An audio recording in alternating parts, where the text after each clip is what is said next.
কি এদিকে আসো দেখি, কি তোমার ব্যাগে কি আছে দাদা? হ্যাঁ, কি পাপড় করে দেখি, বের করো দেখি, দেখাও। কি ভাজা পাপড় নাকি? কাঁচা? কি পাপড়? কাঁচা আম। আর কি আছে? টমেটো। আর আলু। এই সব কাঁচা পাবো তাই তো? বাড়ি নিয়ে ভাজতে হবে। এটা কি? ধনে পাতা। আর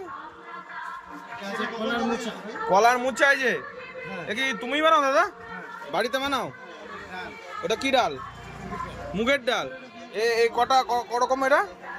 1 2 6 রকমের টোটালটা বাড়িতে বানাও? বাড়িতে নিজের? বাড়ি কোথায় দাদা? নাম ঠিকানা দেওয়া আছে। আর বাড়ি কোথায় এমনি দাদা? কৃষ্ণনগর। আচ্ছা, নিজের ব্র্যান্ড তাই তো? Home making. তাহলে মোচা, আলু আর কি